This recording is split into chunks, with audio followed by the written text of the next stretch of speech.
How to turn on group media visibility on WhatsApp. Hello guys, in today's video I'm gonna show you how to turn on group media visibility on WhatsApp. First thing, go to WhatsApp and here just click on your group and click on group profile here and stop and scroll down until you find this one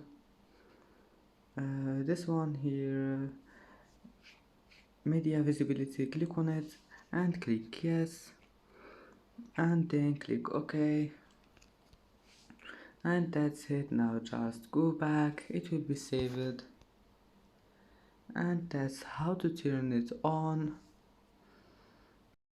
And that's it for today's video. If you like this video, don't forget like and subscribe, and thank you for watching this video until the end, and see you in the next video.